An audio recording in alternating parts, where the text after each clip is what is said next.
Ya, son las 10:05, vamos a hablar de uno de los músicos más importantes y queridos de nuestra historia reciente mientras conversamos con un gran invitado. Pero antes contextualizar, en 1995 Joe Vasconcelos publicó su disco Toque, uno de los álbumes más importantes de aquella década para la música chilena y que se transformó en un verdadero clásico generacional con grandes canciones como Mágico, Las Seis o Solo por esta noche, Set de Gol, tantos singles que tiene ese disco. Tengo en mis manos el libro Toque, que lo vamos a mostrar ahí, Cris. Ahí está, ¿no? A la cámara, que estamos transmitiendo todo esto en nuestro canal de YouTube, Sonar FM. Y este disco, o sea, digo, este libro que tiene nombre de disco, está dedicado a Joe Vasconcelos desde que era muy chico y comienza su peregrinar, podríamos decir, por el mundo hasta la edición del disco Vivo. Hay que decir que Joe es un artista fundamental para entender la música chilena en los 90 y estamos con su escritor, con Reiniero Guerrero. ¿Cómo estás? Muy bien, gracias por la invitación. Oye, qué bueno que viniste. Disco muy bonito, muy bien escrito. Quería leer una parte del Ujú. disco, del libro. Además que me encanta que parte en un lugar y termina en ese mismo lugar. Ujú. Es como una película, te juro, como un corto, como... Algo de eso estaba pensado. Estaba pensado, sí, claro, porque partes conversando con él en este jacuzzi que nos hizo.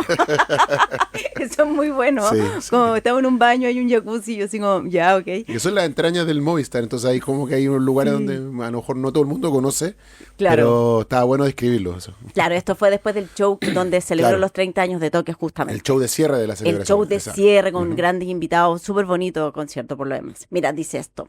Esto no es solo un libro sobre un disco esencial del cancionero local, también es una reconstrucción de la historia de la persona que nació en Santiago, que emigró a muy temprana edad y que volvió para plantar su semilla de alegría, amor y esperanza, precisamente en un suelo a veces carente de esos elementos. Un recorrido musical que lo unió a la ciudad de Viña del Mar en un mágico y fortuito cruce con el Grupo Congreso, un regreso a Brasil con pasaje de vuelta al nuevo Chile democrático, completamente decidido para mostrar quién era este sujeto lleno de ritmo que cantaba sobre chinchineros con marcado acento brasilero y apellido de futbolista.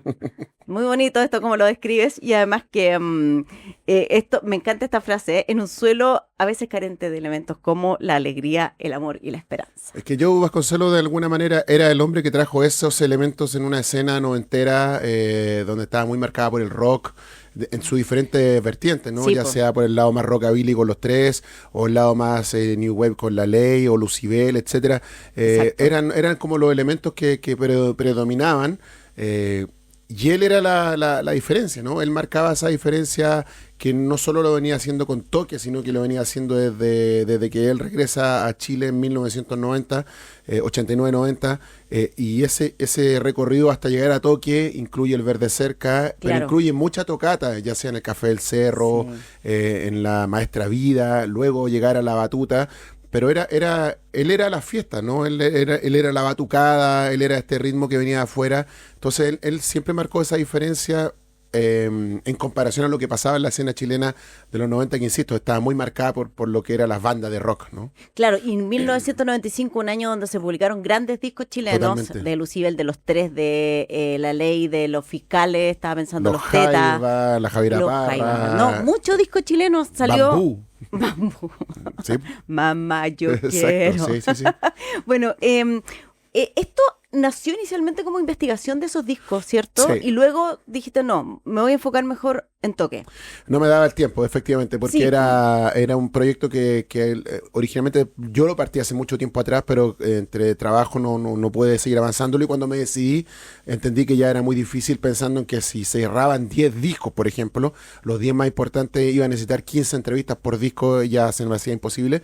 Entonces el proyecto quedó abandonado, pero en una de las instancias cuando Joe comienza a hacer la promoción de la gira del Toque, eh, probablemente con el artista que más había hablado había sido con Joe, había hablado ya con Guido Nissenson, que fue el El productor productor de Toque, claro. del disco, había hablado con algunos músicos, entonces era el que más tenía información recabada. Entonces, para mí fue como decir, ¿sabéis que acá hay una buena historia para contar? Creo que un buen disco que se merece un texto, sin saber yo que era la primera vez que se escribió un texto sobre Joe Vasconcelos. Yo creo que eso es una de las cosas Claro. que uno descubre en el camino y que te motiva mucho más a seguir en esta como investigación. e ir descubriendo quién es Joe Vasconcelos, porque uno siempre lo asoció como este músico chileno-brasileño, pero yo Claro. creo que cerrado el libro uno entiende que más que chileno-brasileño es un músico del mundo, ¿no? Que se crió por el mundo. Hay una parte donde en su relación con Congreso, cuando converso con Tilo González y él me dice, es que Joe no vino a aportar música latinoamericana, Joe aportó música del mundo para nosotros. Claro. Él andaba con una caja, literalmente una caja gigante con instrumentos de China, instrumentos de Sí. Japón, instrumentos de Italia, instrumentos de la India. No era Brasil, decía, era el mundo, ¿no? Yo creo que ahí hay algo muy importante para como destacar en la figura de Joe Vasconcelos, que muchas veces lo asociamos a los brasileños por cosas normales. Su padre es brasileño, tiene Claro. familia allá, estuvo antes de volver a Chile allá entre el 87 y el 90 estuvo en Brasil, donde se fue a perfeccionar básicamente en la parte musical de entender cómo funciona la gran industria en Río de Janeiro. Pero es un músico del mundo, ¿no? Yo creo que esa es la gran gracia de Joe y eso es lo que refleja Toque finalmente. Toque es como la gran cazuela finalmente de todos esos viajes, toda esa experiencia y toda esa música que él conoció. Claro, y además lo bonito es que cuenta la historia de él como una especie de biografía Sí, claro. desde que nace y es muy chico y migran a Ecuador primero en auto. Qué bacán. Terrible. O sea, terrible. Terrible Bacán, viaje bacán ese. para la historia, Sí, encuentro. cuando me contó eso me imaginé el tierral que era eso. Claro, ahora igual Horrible. el chico, entonces como, porque ¿cuánto tenía? Como 3, 4 años, claro, era 4 4 años años, cuando emigra, entonces claro. yo, claro, él contaba ahí, ¿no es cierto? Yo también me imaginaba como a esa edad viajando con tus papás a Ecuador en auto, muy entretenido, como una aventura total. Bueno, y también recorre eso, ¿no? Ecuador, sus años en Brasil, en Italia, en Japón también, cuando le da por la trompeta como primer instrumento. Esas historias tú no creo que las hayas sabido antes de comenzar el libro o algo, ¿cachabas? Y por eso dijiste ya, aquí No. Yo creo que había que reconstruirla. hay carne para esta cazuela, Sí, claro. sí, había que reconstruir la historia completa de los viajes. O sea, hubo partes de la entrevista donde era básicamente ordenemos esto, ¿no? Para saber Cronológicamente, claro, cuál sí. fue el primer destino, dónde fuiste después, cuánto estuviste en cada país. Siempre era un promedio de 4 o 5 años, porque dependía de los tiempos del papá, que era el diplomático, que tenía Exactamente, que po. tomar las cosas, partir Sí. para otro lado, tomar las cosas, partir para otro lado.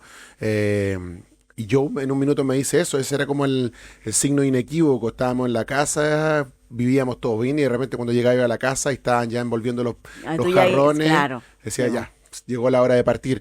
En un momento donde ya no era como hoy día que los diplomáticos se van a un departamento amoblado, no, te llevaban las cosas para otra parte y viajabas en barco. Claro. Hay una unión muy linda con los barcos, con los viajes. Sí. Por eso yo creo que el Sí. disco y el libro tiene que ver con los viajes de Joe Vasconcelos, ya sea sobre todo en tierra y por barco, moviéndose el viaje que hace de Valparaíso a Santos para irse a Brasil en el Claro, 85, claro. 86 es en barco, ¿no? Sí, po. Y después el mismo regreso. Entonces, Claro. hay algo entretenido con esa forma de desplazarse por el mundo por parte de Joe.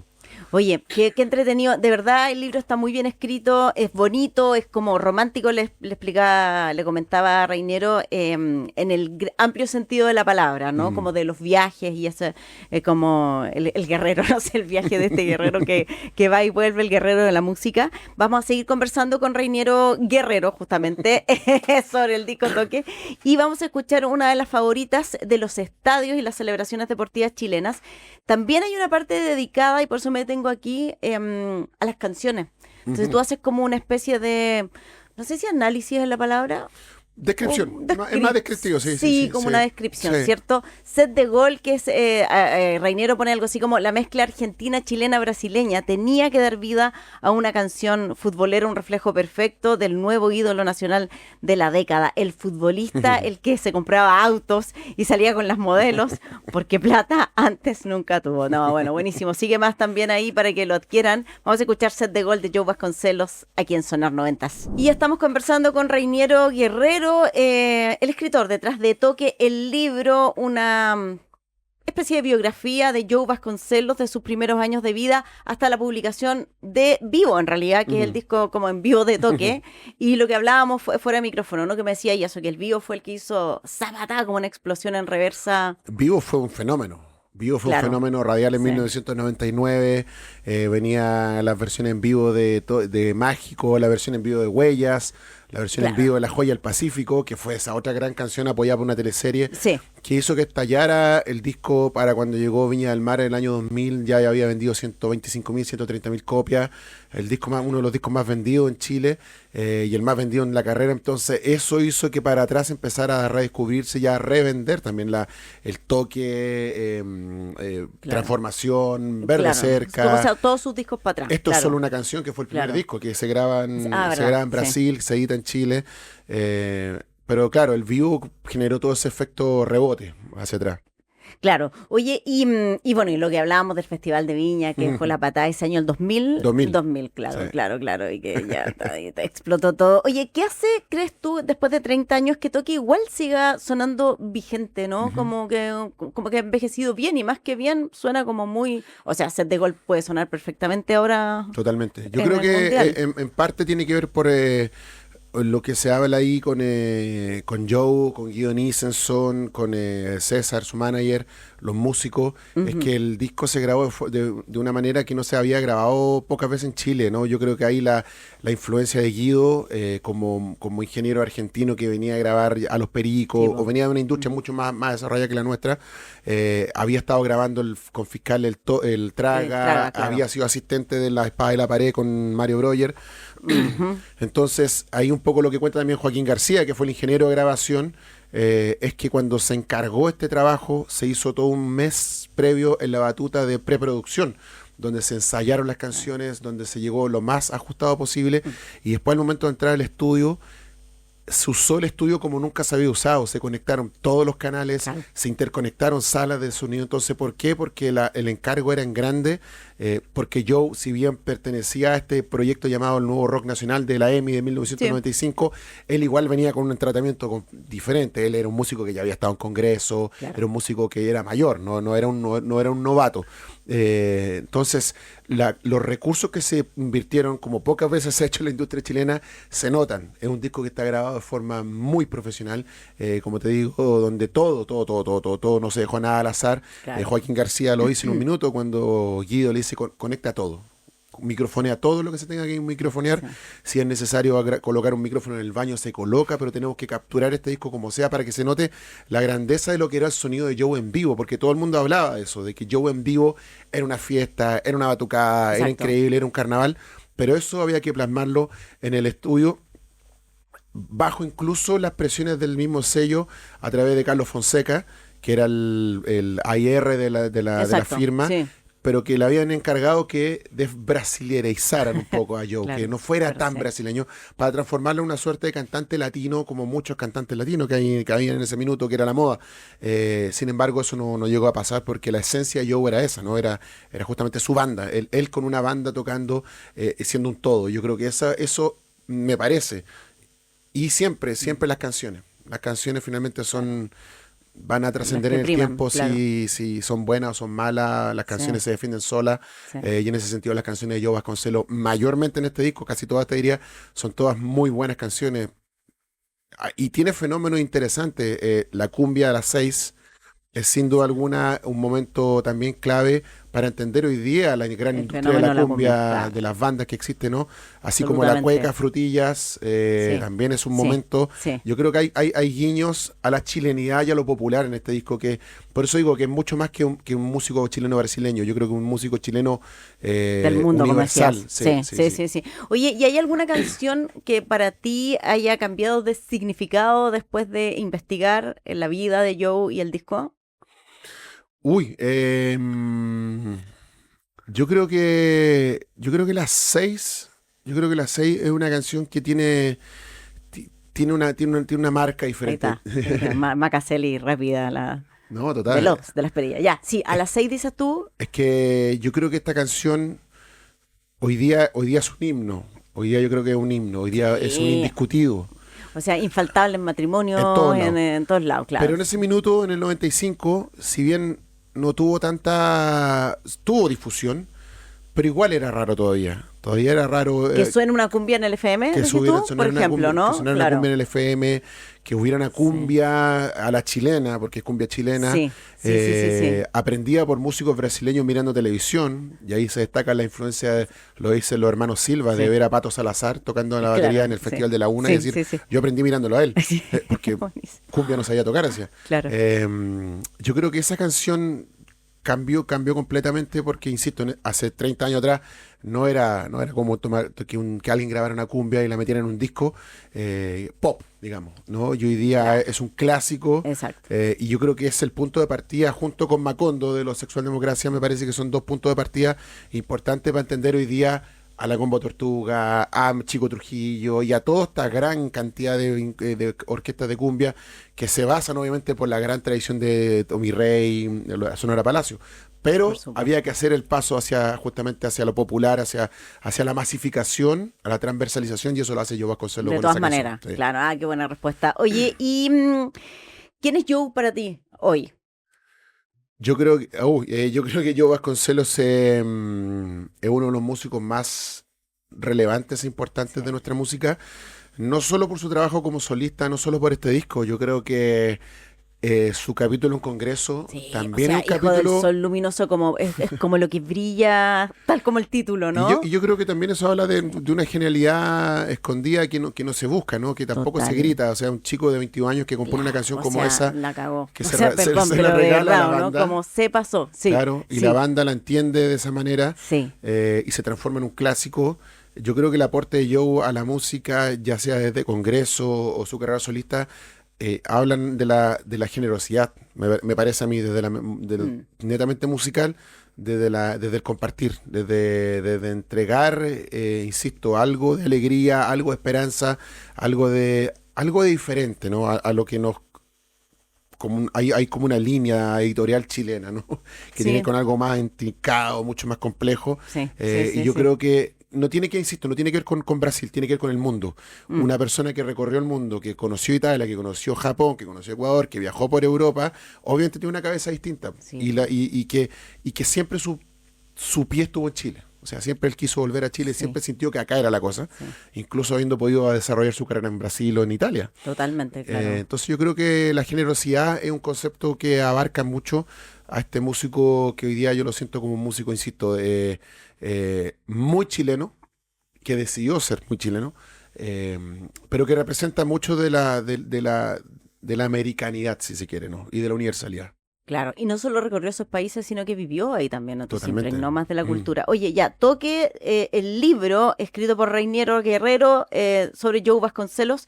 Tienda Nacional, yo me imagino que está este libro. Tienda Nacional, disquería chilena. Claro. El otro día me mandaron la lista, pero están varias, ya está disponible en varias. En tus redes de en pronto. Que leo. Que Bueno, está ahí en La Piedra Redonda.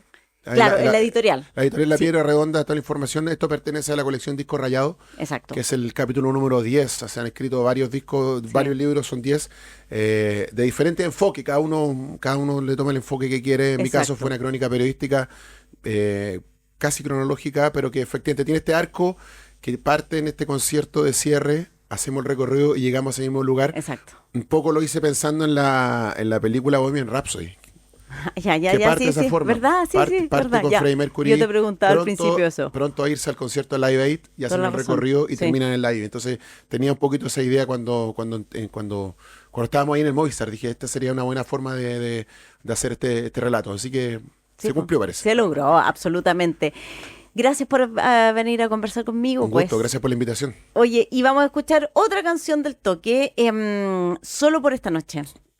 Sensual. En esa canción, yo creo que solo para cerrar, en esa canción estaba la idea de justamente quitarle lo brasileño a Joe.